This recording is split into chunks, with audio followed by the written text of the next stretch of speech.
The first thing that really enticed me was the opportunity to work with Thomas, and then I read the script, really liked it, really liked the character, and this kind of genre of film. Anyway, when it's done right, and then I started to introduce myself to the books and to Yo Nesbo's Harry Hole and the world that he sort of occupies, and I've loved them.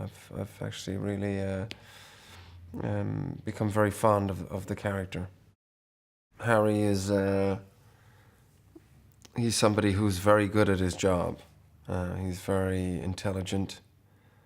I would say very sensitive.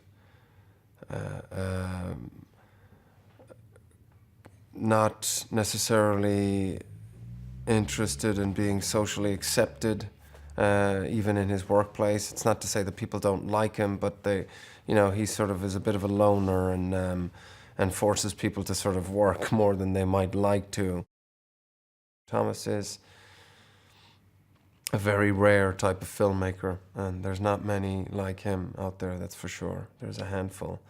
And how he goes about storytelling, and not only with his sort of involvement with the script, but also how he tells the story visually. And it's like I've said before, proper filmmaking. It's the old sort of craft of filmmaking where you're not relying on a cutaway here, an insert here to describe the story or explain something about the story. There's a flow to the camera, and where he doesn't have to cut, he won't cut. The character of Katrine, played by Rebecca Ferguson, is an interesting character. I think she's somebody that intrigues Harry right from the first time he meets her. There's something different about her compared to the other aspiring detectives, police officers at the police depot. I think she has a passion and a verve for police work that he can identify with.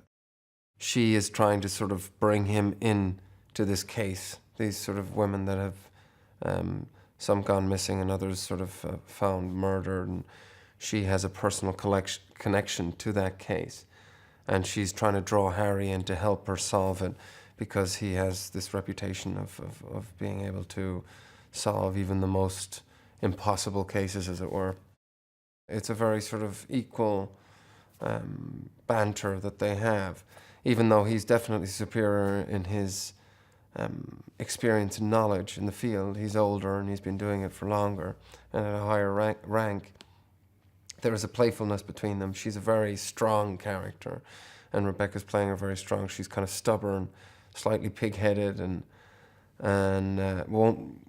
doesn't like very much to be told what to do. So you've got a kind of fun sparring going on between the two of them. Katrine, she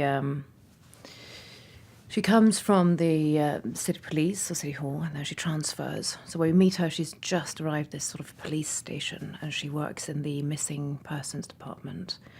I don't say she's specifically outcast, but she definitely sticks to herself with hidden agendas as a motivation and a sort of a drive for her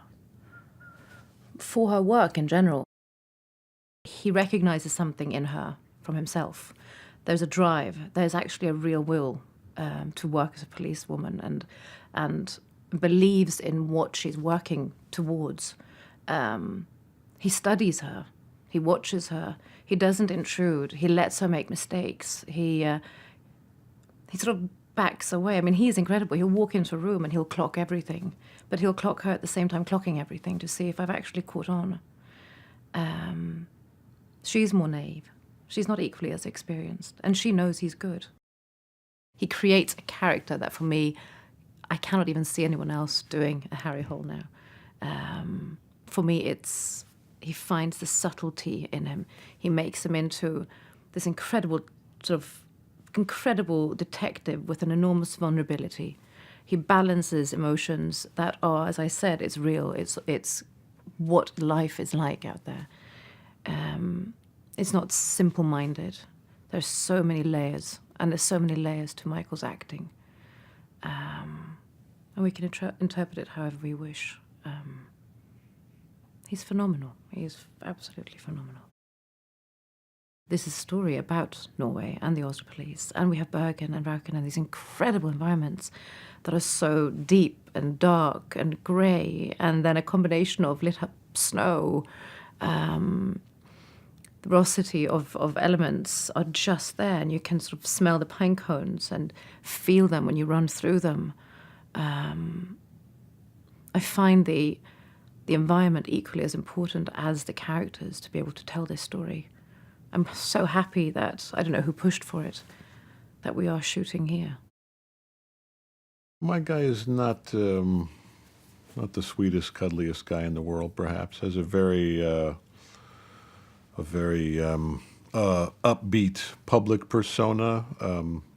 Is quite a figure in Oslo, but underneath the facade, he's maybe not the nicest guy in the world.